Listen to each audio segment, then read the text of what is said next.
and welcome to another week and another Huddle Breakdown. My name is Laura and I'm joined as always by James and Alan. James, how are you doing? I'm doing well, basking in the glow of my latest man crush interview with David Sumter last week. So got some comments talking about my positivity and energy and excitement. So I had to hide all that from my wife. I didn't want her getting jealous. Yeah, and obviously no crushes on anybody in this conversation because you don't usually bring that energy to these conversations either. But I know, that's sad. Yeah, we'll just have to cry into our cornflakes about that one, Alan. How are you doing? No, I'm happy to actually just sit and let you lacerate James for an hour. That would be a very, very equitable use of my time, I think. So I'm all here for that. Yeah, it's been a bit of busy few days actually. We've been launching the subscription service on the huddlebreakdown.com. So listen, and thank you to everybody who have subscribed. It's gone really well. First day. In fact, we've already got more subscribers than I thought we'd end up with in total. So after one day, so hey. Now, I'm a risk kind of guy, so I always assume the worst. But no, started really well. So thank you to everyone who subscribed and those who haven't. Just a reminder that, although this, we record on Tuesday, this will come out on Wednesday. It's our sort of weekly regular show. It will remain free to air, as will the Yorkshire Whistler report that gets issued a few days after the round, another round of fixtures in the SPFL. Those two items, this pod, that Yorkshire Whistler report, they will always be free to air. But there's so much more content if you subscribe. So the Thursday podcast with Martin tends to be a bit longer. We tend to get more in depth. It's called Extra Time. We often have guests on as well. And hopefully you saw James getting giddy like a school child, and me also once we got onto the subject of Savutio, of course, similarly getting giddy, talking to author, football consultant and professor of applied mathematics, David Sumter, who was a brilliant guest that we had on last week. That's free to air for everyone on the site, huddlebreakdown.com, but it is indicative of the type of specials that we will do for subscribers going forward. And as well as that, you get James's weekly column, you get my weekly column. You'll get, for every match, you'll get a detailed stat pack. And that's the only place you'll get stats for every single competition, including League Cup games, Scottish Cup games, which you won't get even from the public vendors. And you also get all the packing data, which isn't available anywhere else.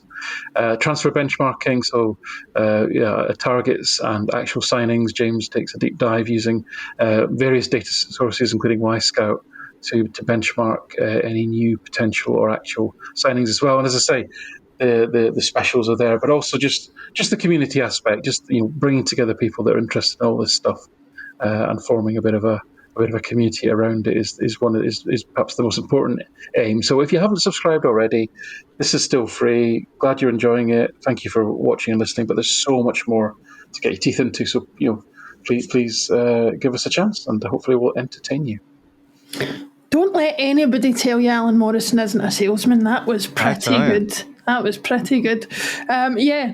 Definitely get subscribed if you haven't already. There's still going to be plenty of free content, but the stuff that is in the subscription model is certainly worth subscribing for, especially when you get the level of detail that both James and Alan provide.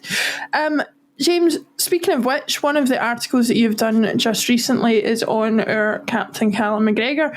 I think somebody who is starting, if he hasn't already, to divide opinion a little bit in terms of what his real lasting impact is on the team. There's no doubt that over his career he has been the linchpin for Celtic and the playing styles that we've played both in Brendan Rodgers' first period in charge, throughout Ange's tenure as well.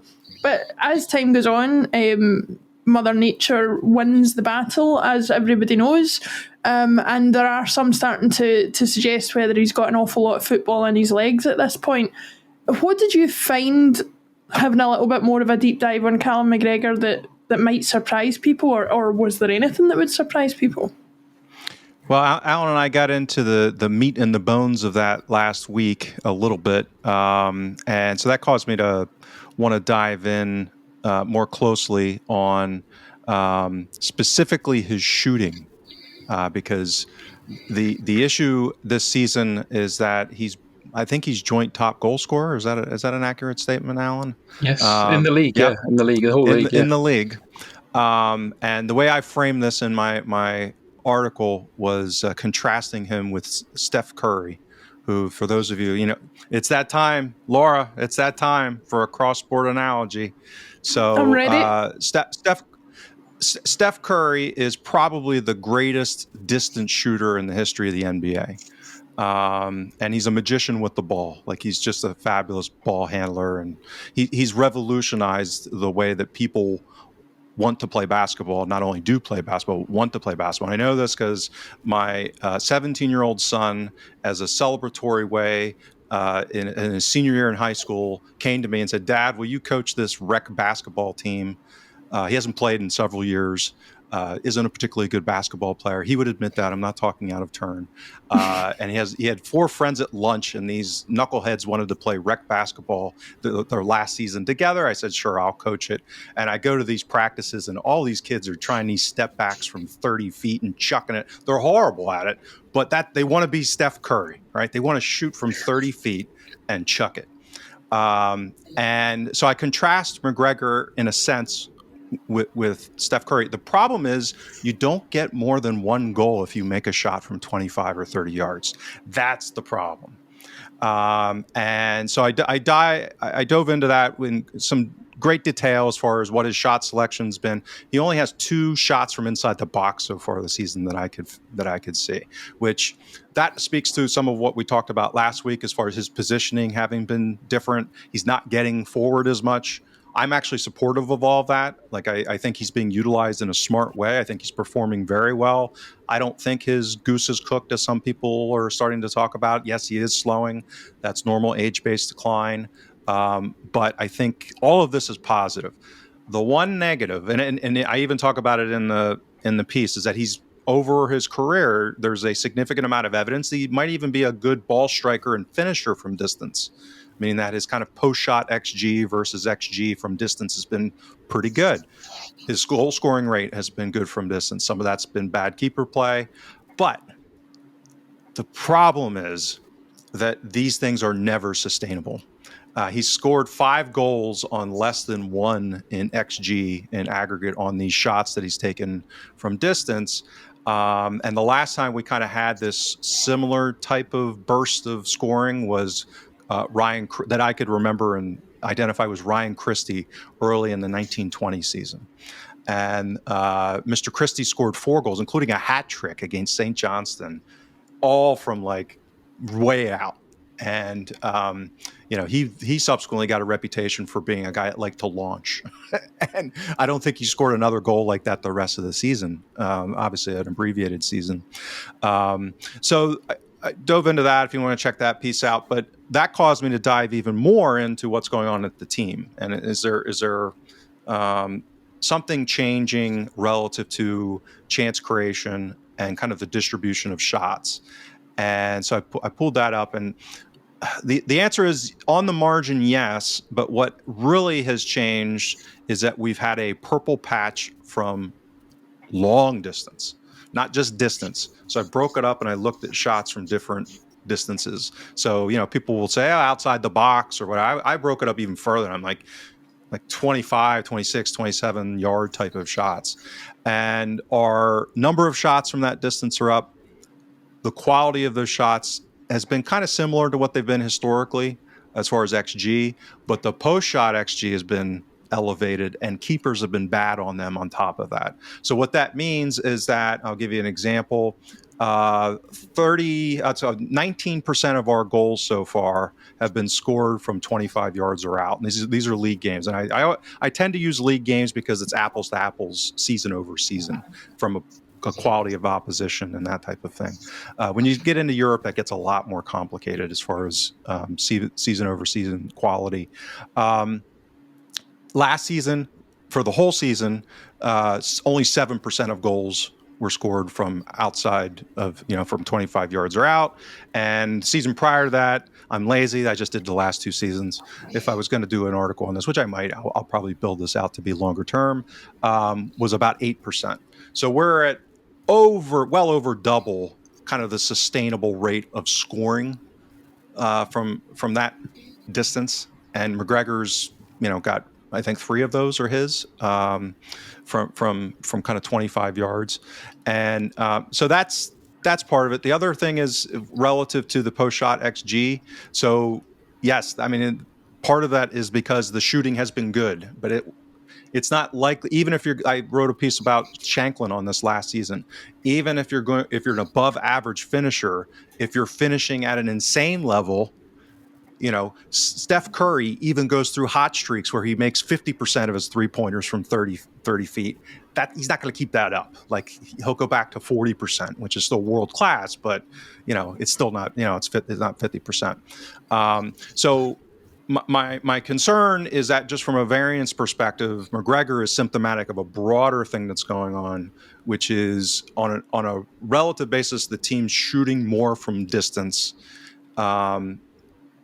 Keeping the quality of chances similar or even a little bit better overall, but we're just scoring an unnatural rate on that. And my concern that breeds is and again, I referenced this last season with Shanklin, is that when you're on a hot streak, the human tendency is based off of incentives is to do more of it. All right. And that if more of it is leading to worse decisions and you get that negative variance on top of bad decision making, and I referenced this last week a little bit, that's when you can get these real dry patches, i.e., have you noticed what Shanklin's done this season so far? Right. So you get these kind of cognitive little spirals that you fall into. So I don't think that's likely to happen here, but it's a risk. And because it's not like a overwhelming percentage of shots still, it's like I said, on the margin. But so I suspect at some point we'll run through a period here when we aren't quite as on fire from 25 yards. And if we go through a dry spell and we keep taking those shots, then that's where these variance picks up and you drop points. I mean, that's kind of, or that's a contributor to periods when you can drop points. Yeah, so just on McGregor then as well, James, you're absolutely spot on. It's kind of ironic that here he is top scorer in the league, 5 goals in only 9 matches. He's actually 0.57 goals per game. I mean, that's like top striker type, finishing. Actually, he's got ever diminishing entries into the final third. His chance creation, in terms of actually creating chances for others, is the lowest it's ever been. He provides less balls into the final third, either through carrying the ball or passing the ball into the final third, than he has ever done. So he's actually, despite all this amazing run of goals, he's less and less involved in the final third. But his play in terms of ball progression from the centre of the pitch and also his defensive play has been really strong this year, and actually has reversed some of the age decline. So, long story short, he is adjusting. He's adding value. Nobody in the Champions League has run as far as he has, albeit there's only 4 players in the top 100 who have done it as slowly. so that speed is going. Just on the shooting, because I had this I had this personal bias. I just didn't like the way McGregor hits the ball. I just didn't like the style. It didn't look right to me. And Ender would say it's because he's a lefty. I know that, but it wasn't because he was a lefty. I just didn't like the way he hit the ball. I know, not me. But I actually look back. So I don't have XG data for all of McGregor's career at Celtic. I've got it back to I think 17-18. I know, and since 17-18, his XG is 46 point something, and he scored 42 goals. Now, given his average XG per shot is going to be really, really low, that suggests he's a really good striker of the ball from distance. And bear in mind as well, that data includes 2 missed penalties out of 5. So that all would inflate his XG, and obviously didn't score 2 of those, which is unusual, obviously. So that suggests he should take shots from outside the box to some degree, because he seems to be quite good at it. Can I ask a question then, again as the statistical ignoramus here? Given what Alan said about McGregor's overall XG and the concerns, James, that you have about, potentially riding your luck and having this massive outlying performance, what is the way that we handle that? Do we pivot away from something that we know is working just in case it stops working, or do we carry on until it stops working? How would you what would be your suggested change, I suppose? So I think that and I've referenced this a couple of times the last couple of weeks. So one of the earmarks that I have in my attribution model is that decision making is a little problematic around, let's say, the attacking third, and that's been offset by good finishing and a little bit of poor keeper play. So the problem is that if the finishing just swings back and forth, so this just goes back to basic statistics. Is you go through a season and you have ups and downs, or you go through life and you have ups and downs, and then you have an average that you run, and it's that variance around the average and the pathway to get to the average that sequencing and volatility that can really dictate. They call it path dependency, and so I think the way to combat some of this, to reduce volatility, is to make better decisions. Right, so that's why I was borderline complacent when this time in Ange's first season, people were still talking about, would he make it to Christmas, or, because I talked about this in an article I wrote recently about how I think we were 11 points behind where we are now in Ange's first season because of several losses and a draw, but the underlying kind of fundamentals, like quality decision making, were there. So what I would like to see is an improvement in decision making, because that's a controllable risk. I break these down into controllable risks and uncontrollable. How the lumps and valleys go along, things like weather and seasonality and normal cyclicality of human confidence, and marital issues and life, like all these things that happen. Some of that's kind of built in uncontrollable. The controllable is like, being smarter as far as recognizing when to pass versus when to shoot. I don't know how the hell to do that. I mean, I'm not a professional coach, but ideally, if it can be coached, which, I'm trying to do with these maniac 17-year-old boys in rec basketball who all want to chuck it from 40 feet. I was going to say they're not sinking 30-foot three-pointers yet then. Oh, they're airballing them, or worse, hitting people in the top of the head by accident. Projectile danger. It's clearly poor coaching. I mean, absolutely.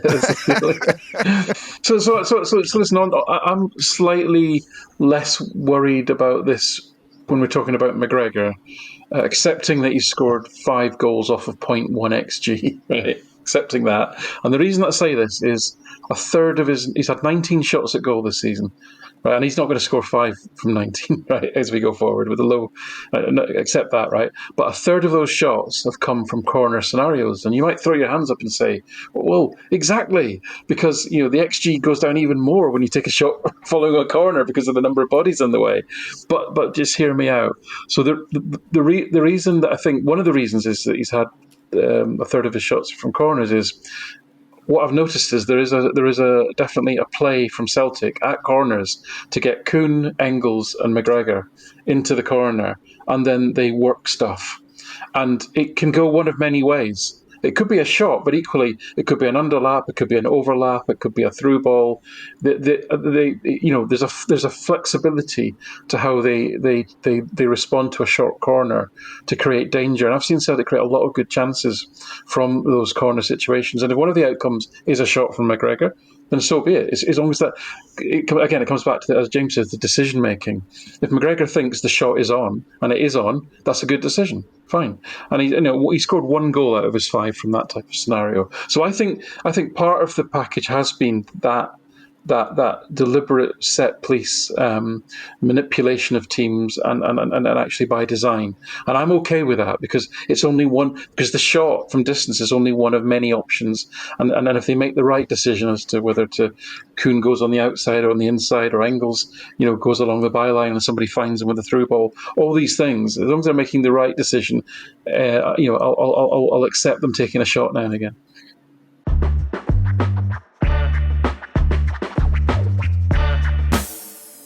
Absolutely, and long may the outlying run continue. I think we all agree that it's been quite nice to see. My favourite of those so far has been the goal against. He's definitely scored one against Rangers before I get hounded in the comments. I qualify everything I say these days because you never know. But yeah, you got to cite your bona fides, or else you're in big trouble, Laura. Yeah, exactly. I don't know what to say about that. I went to a Catholic primary school and a Catholic secondary school. Is that enough? Is that enough? So did Mo Johnston. Crikey! Listen, all our subscribers are lovely people, Laura. You should know that. They're lovely. Yeah. All of you are lovely. Yeah, we'll get into that in a little bit more. Please subscribe to the channel. Yes, we'll get into that in a little bit more detail towards the end of the show. But Alan, we've talked about McGregor. You've done a similar deep dive on another player who has somewhat divided opinion. Our new centre back, Austin Trusty. There has been some divided opinion about his perceived quality and what he brings to the team. So I guess I would pose the same question to you as I did to James. What have you found on having a closer look at his performances since he's started to get a bit more of a regular berth in the team? Yeah, I mean, I wrote a piece quite early on, and it was really in response to the reaction that he was getting. I think he'd only played against Falkirk and then whatever the next game was. Oh, it was the game in Dortmund. That's right. So he played the Falkirk game, Dortmund game, and I actually went to the trouble of listing the direct quotes that I'd got from. They were anonymous. I didn't put people's names next to them, but I just put down the comments that I'd received about Trusty when I'd asked the question on social media platform. I just listed them all out. It's a huge chunk of really negative, quite brutal, actually, in many ways, comments about a player that had by that stage, hardly played any minutes at all, and had done so, playing as a right centre back, which I don't think he has done much in his career anyway. And it just it's. I've been collecting data for nearly 10 years, and in general, the vast majority of players, what people's eye test, what people's perception, who don't study the data, maybe go to the games, just watch the play, give their opinion. There's usually very little disconnect. There's lots of grey areas, lots of little nuance that you can pick up on, and that's the fun of this kind of role. But there's very rare instances where you've got people over here saying this about a player, and then the data telling you this about a player, and it's a chasm in between of perception gap. There's a huge gulf and gap, and it's happened 3 times, right? And they've all happened recently. One was Karl Starfelt. One continues to be Rio Hatate, and the other one was Austin Trusty. So anyway, he did pass this 900-minute threshold recently. So sure enough, I wanted to have a good look at him, and lo and congratulations, behold, Austin. I should say.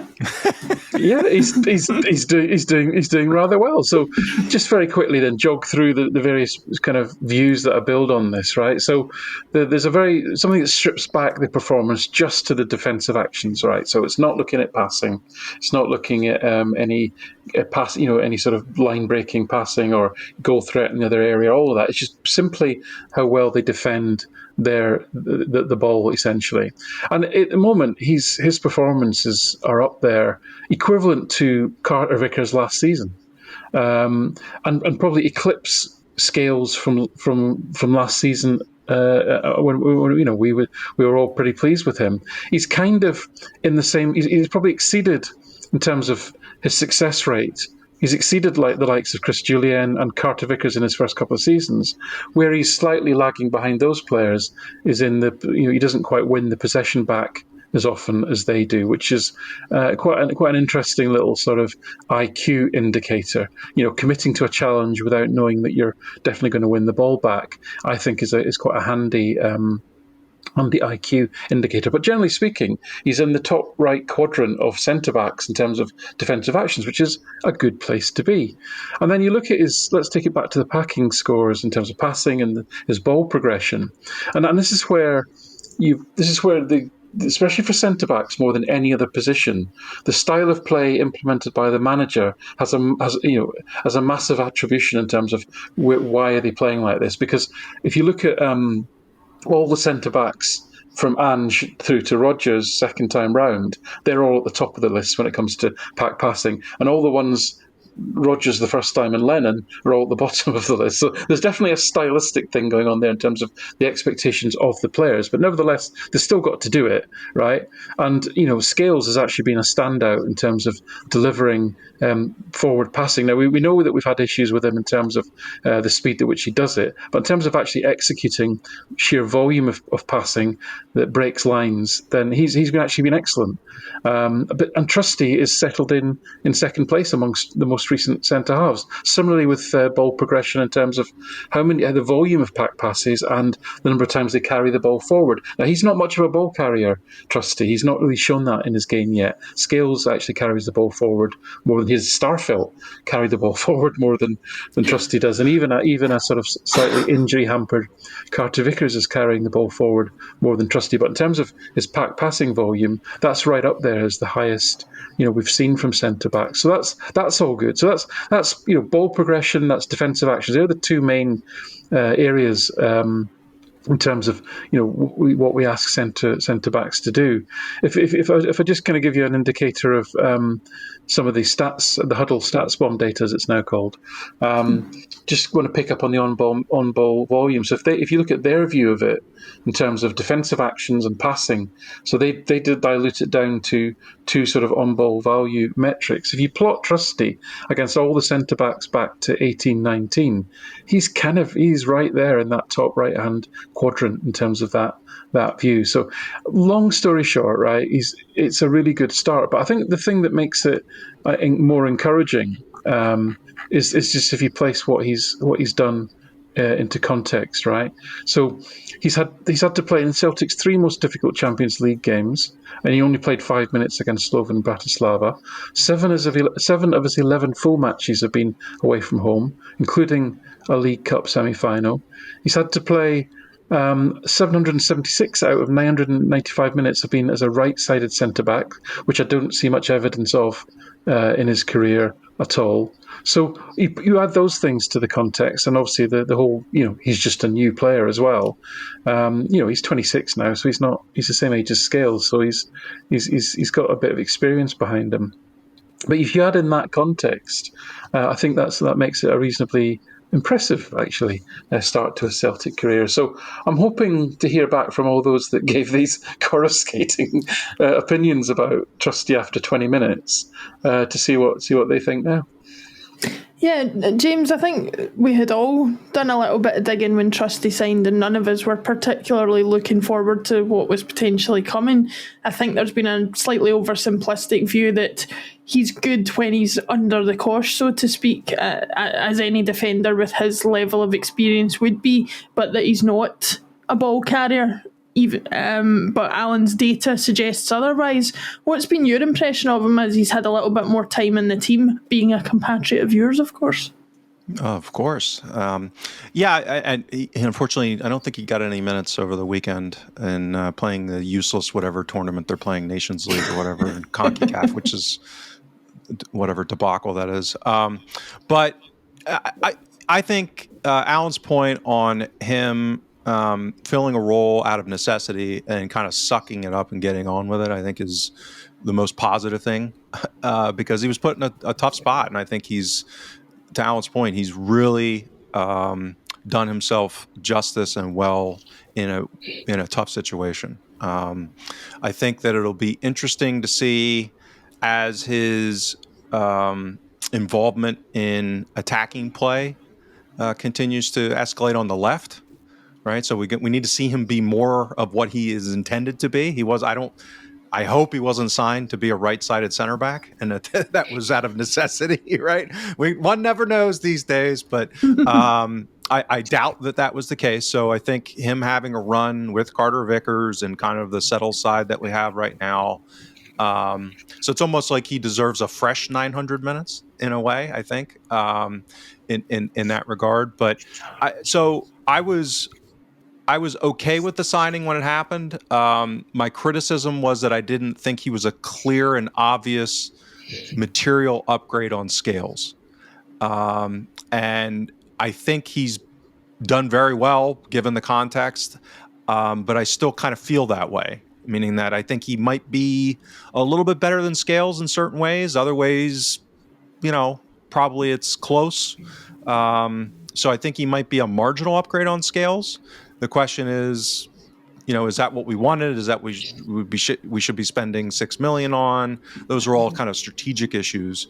But I think he's been solid, and that's the biggest issue is quality depth. That was my optimistic view of the signing, was that I think he's of a level that he's another piece of obvious quality depth at that level, and that's not a bad thing.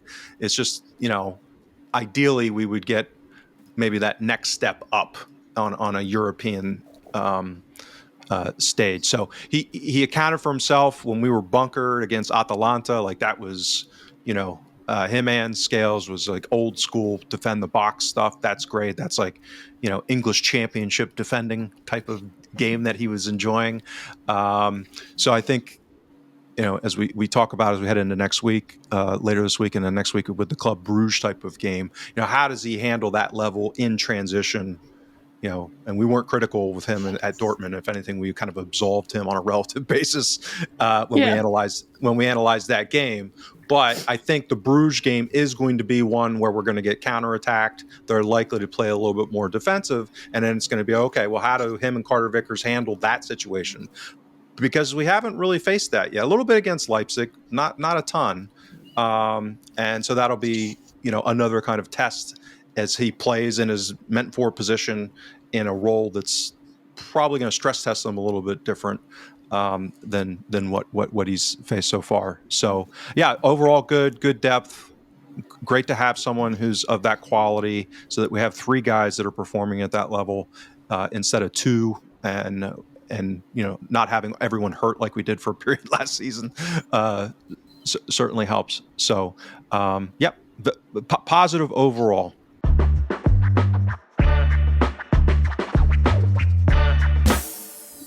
Yeah, he's a little bit behind Liam Scales in my estimations at the moment, because he hasn't smashed Harry Kane recently like Liam did. And I know that didn't particularly end well, but we ignore the second part of that, obviously. I don't know how significant a red card is in your estimations and your statistics, Alan. Yeah, somebody gleefully told me about, because I don't tend to watch England games that often, to be honest. And gleefully told me about Scales smashing Harry Kane, and then I looked at the sort of the report or the match stats, whatever. Was like, oh, Scales has been sent off. Oh, there's a penalty as well. Oh, it's now 3-0. Oh, it's 5-0. I'm thinking, he really fucked that up, didn't he? I mean, that is going some.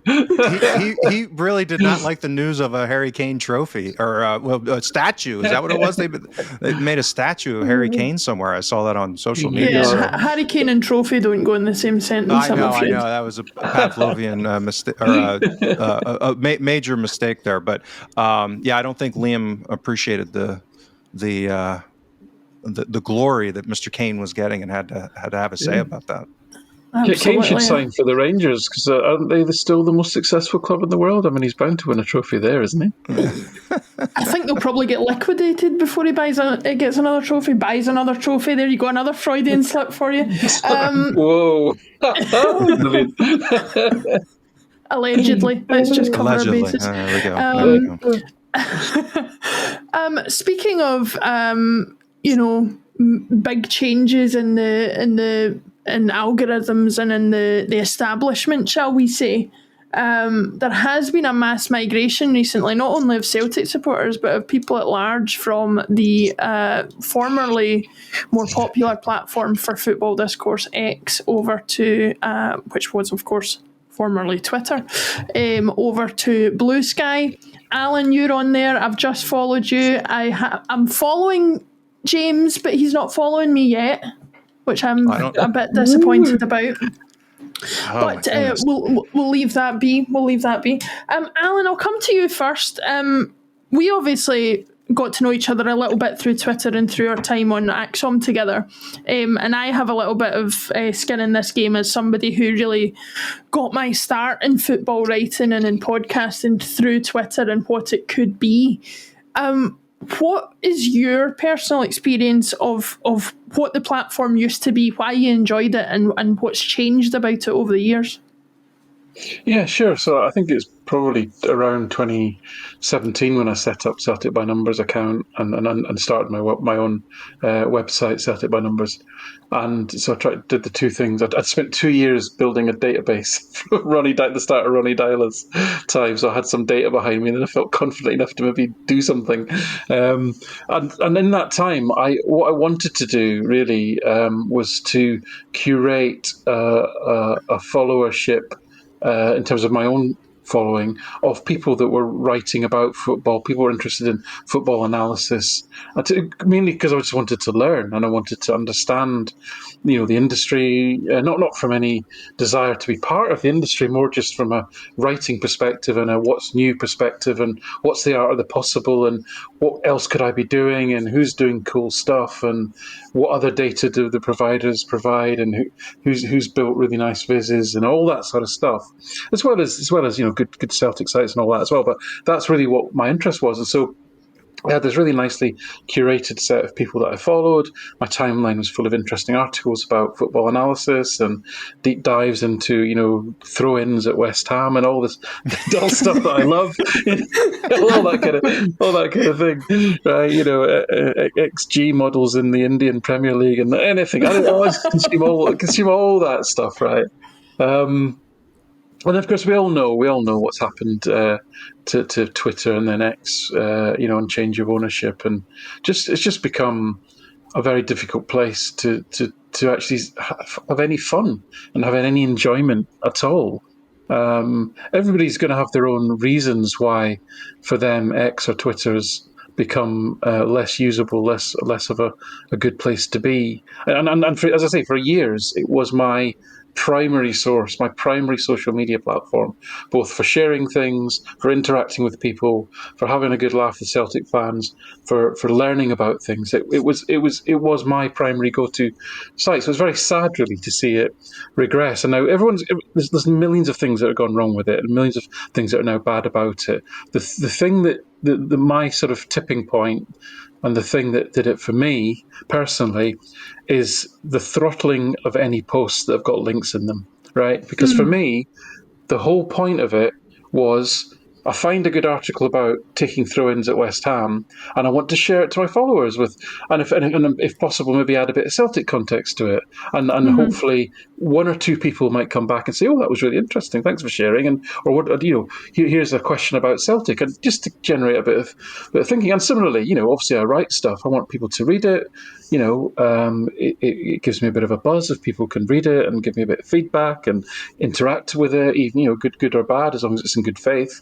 And anytime now you put a link in with your own work or anybody else's work, that means that to click it, you leave the X ecosystem, it just gets throttled to death and no bugger can see it. That and the fact that all these football accounts that I'd, and all the nice accounts that I'd curated, I can't find them in my timeline because of all the crap that's in there now. The ads, the bots, the scams, the death, the politics, that just awful, right? So mainly for those two reasons, I had to set up a BlueSky account a wee while ago. But last week, something amazing happened, and I say amazing. I don't mean that. I'm not being facile. It was genuinely amazing to me. I still consider myself to be, a fairly newbie when it comes to understanding social media and the dynamics of it and how it all works. But I feel like I witnessed and was part of a mini revolution before my eyes last week, when it seemed like thousands of Celtic supporters, in particular. Now there may have been supporters of other clubs, but I wouldn't have noticed them as much. But certainly thousands of Celtic supporters seem to migrate en masse, not necessarily closing down their X accounts, but certainly opening up their BlueSky accounts and using them, and actively using them. And then I found all these football analysis accounts that I'd still do follow on X, but now are there, and they're not throttled, and they're sharing stuff, and there's all this other cool stuff going on that I was able to rediscover almost. And then this week now, so I've, apart from posting links to things to promote articles, if I'm honest, I'm not really posting on X anymore.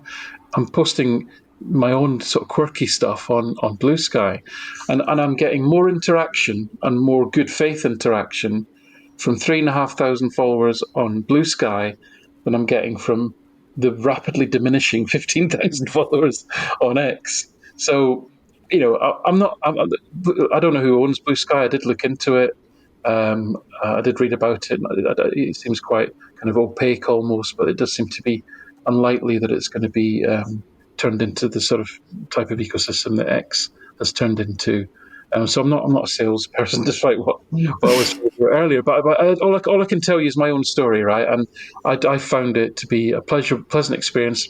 I'm sure it can go downhill from here. Obviously, these things tend to do.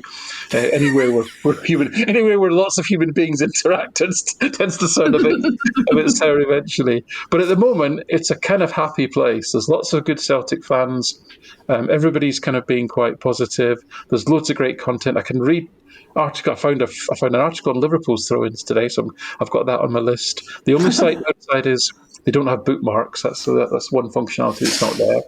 They do have a great piece of functionality, which is you can build what's called a starter pack. So you can put 150 people's accounts into a list, and you can follow all of them in one click. So somebody builds a list for you of, I don't know, here's football writers that write about the Scottish Premier League, whatever.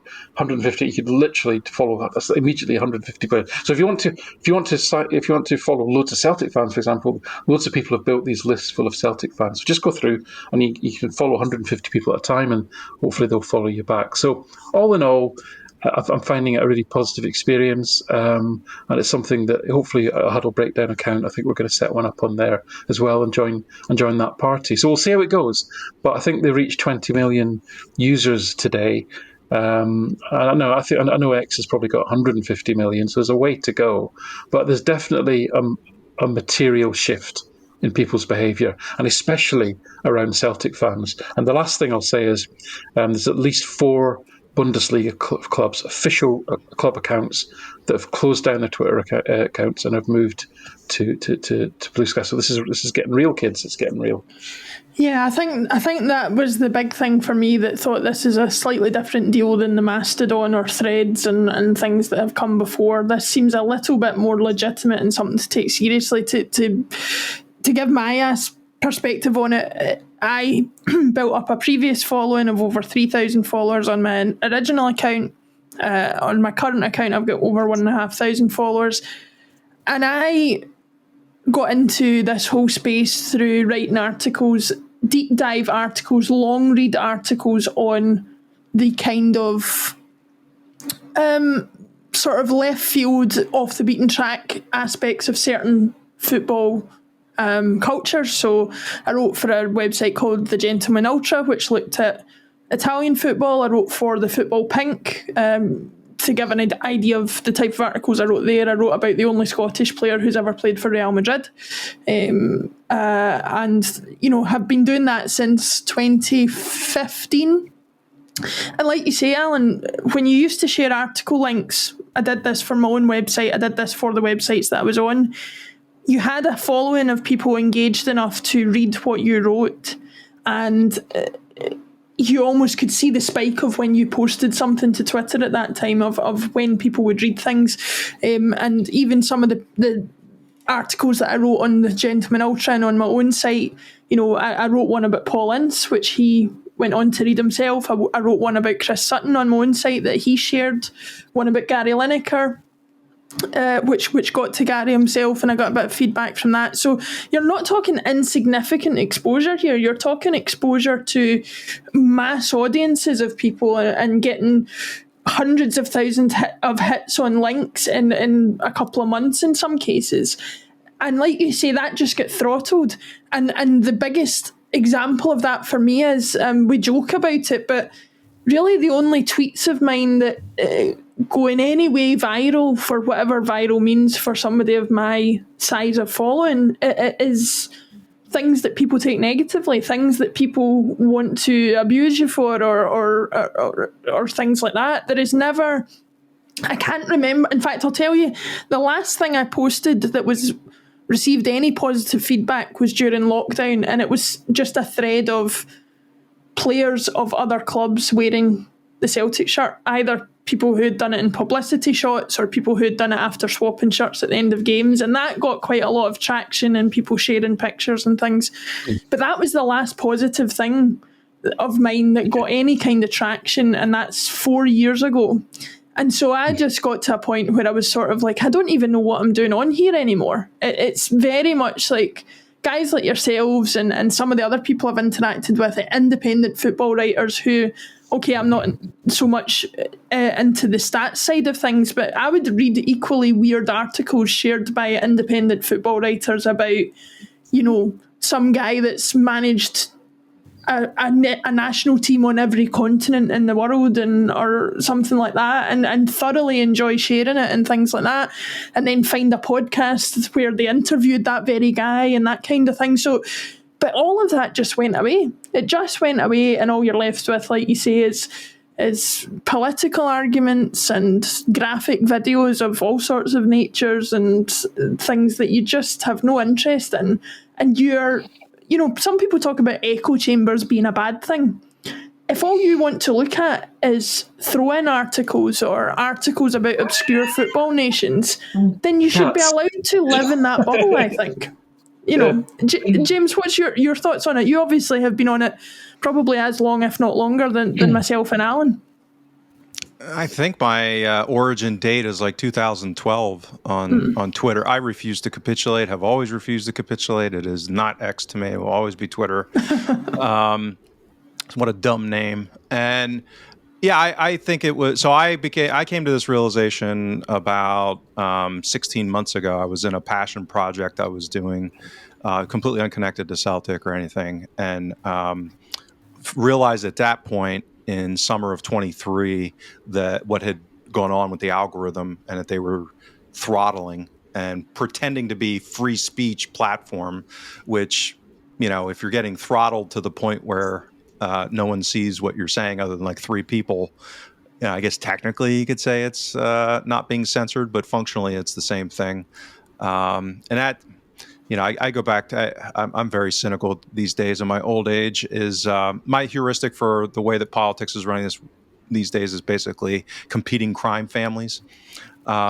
So I think the owner of Twitter is basically just an upstart crime family that's doing things differently than the preceding crime family that was running Twitter. Because a lot of bad stuff went down. People that were critical of the old Twitter ownership and intel agents working in there and legitimately censoring people during the pandemic, that kind of stuff, like a truly objectionable stuff that was legitimately going on.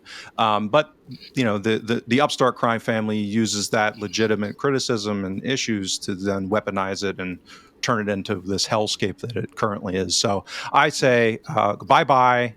I keep it because I do have some long-standing relationships with people that I've made great friendships over the years. This whole disparate world of online that was within the context of Twitter. So unless they all move over, I probably will stay. But I've switched the flip on a habit base, because your point, Laura, it really is about dopamine and habit. So I'm not clicking on the Twitter app anymore to check constantly to get my fix. I did flip the switch, and I'm going to BlueSky, which is that first kind of step. It's all out of sight, out of mind. So I say, goodbye. Good I riddance. I guess the question I would ask both of you, Alan, I'll ask you first, is how likely is this to continue? Is this going to be another thing that dies as quickly as it's risen, or do you think there's something more substantial behind this?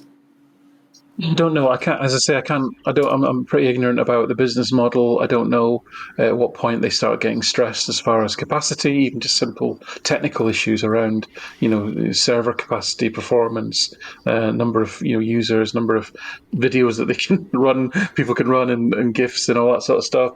When does it start becoming more rules based? And as you say, things start to get put in place, even if it's just about managing performance, not even managing content, just managing performance. And then, of course, the more people that come on, the more challenges there will be with content. And then, what content do you sort of throttle back, and what content don't you? And on whose basis, and whose opinion, and whose values do you decide to do that? So all of those things, I'm sure, will become challenges. And I don't know the answer to any of that, but it does seem to be a material thing, a real thing. It doesn't feel like it's flaky and it's going to switch again next week or anything like that.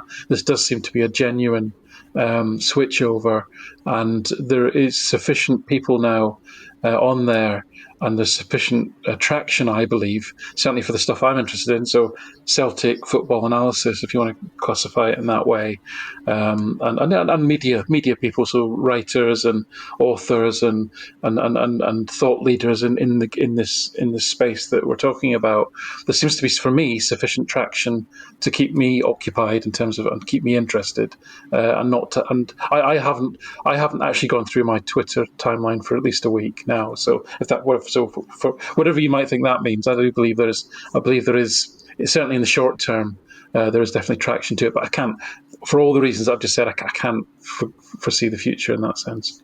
Yeah, I think Alan makes a good point, James, in that there is no such thing as a good guys platform and a bad guys platform. At some point, the platform in its purest form as it is right now will be infiltrated by some of the aspects that have made other platforms so toxic to inhabit before now.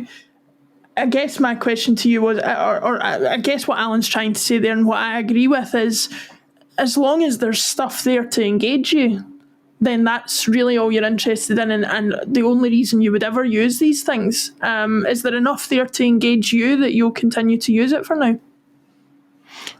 Definitely, and I think what was the straw that broke the camel's back for me on Twitter was the removal of blocking.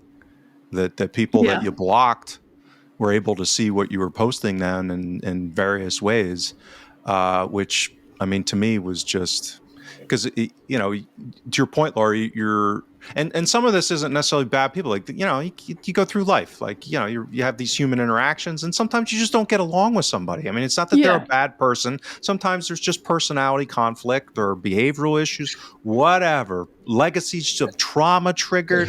We're with these crazy people, right? So, it's healthy to be able to get yourself out of that kind of interaction. It's not healthy for anybody to be engaged in that kind of stuff. So it looks to me like my experience so far in BlueSky is that they still have good, common sense ways to curate your feed, because that's what I want. I want to be able to use it as a productive way to consume. Historically, I used to use Twitter as my primary news source, above and beyond, like, not the New York Times, not the Washington Post, not the Financial Times, not the Wall Street Journal. I had this curated Twitter feed that I forced myself to keep under 500. And once I got to 500, I got to throw somebody out. Like, it was a way of disciplining myself and saying, these are the places I want to get my information from because I trust them. They might be biased in certain ways, political here, political there. I follow wackies on the right, wackies on the left, but they're honest. They're upfront about whatever their position is. That was what I did, and I protected it, vigorously. And I think that was lost. And I think that's what that's how I see BlueSky maybe being able to reinvigorate that, and also engaging in more people. It looks like they have tools to be able to build various channels, so to speak, within your own feed, which I really like. So I've been really impressed. The other thing, and above and beyond all of like the political stuff and the nonsense with Twitter, is that the product turned into, and I usually do not swear on this show, has turned into a piece of shit. The reliability of the app itself. I'm an Android user, much to my wife's chagrin, because she can't track my movements, and I do that intentionally. With these Apple owners trying to these wives with their Apple phones trying to track their husbands. Let me tell you. So what are you doing that you don't want tracked? That's all I'm asking. Freedom. I don't want her knowing where I'm at. It's Loris what she's doing that she doesn't want him to find. Exactly. So the Android app has been a piece of crap under the new ownership. Unstable, crashing, constantly not working. So I just in the last week when using BlueSky more, I'm like, oh, an app, it actually works. When I pull it up and I want to check something, it actually lets me scroll through it. This is amazing. So I think, to Alan's point, it will take some time for them to scale. But this goes back to our guest last week, David Sumter. I'll plug that video again. My man crush is there is a math to this. There's a math to human migration, just as there is to birds and sheep and other animals. And I bet you, if he got the math, the numbers from BlueSky, that there would be a discernible pattern of people migrating. And I bet you a big bulk of that is Celtic supporters. The question is whether it does spread. And I think that'll be interesting. There's a lot of people that aren't real thrilled with the way things are going for various reasons in legacy tech platforms and media. So yeah, I'd actually be surprised if it doesn't, unless they reach this kind of threshold of inability to scale technologically. That could be a major problem. But I'd be surprised if they don't kind of continue to grow rapidly from here, because once it becomes like a law of large numbers, where you really go and then you mature. So we talked about that with David, S-curve. So this might be their launch. This might be their exponential rapid growth phase. I, for one, hope that it takes off in the way that it looks like it's taken off and keeps all the good parts, and we don't escalate to some of the parts that you see now, because I don't think it's good for anybody to be on Twitter for any longer than a couple of minutes at a time these days. But if you are on there and you're listening to this, then all three of us are on there. Please follow please follow us on that hellscape. Yeah. So I could repost all those pictures I get sent of babies' heads being blown up. Exactly. But yeah, we're on there. I think probably it's in the works to get a Huddle Breakdown one on there, and hopefully we can engage with more of you on there. But before you do that, definitely subscribe to the new service through huddlebreakdown.com. Alan, James, it has been a delight yet again. It's gone in some weird directions, but when doesn't it? We'll see everybody next week.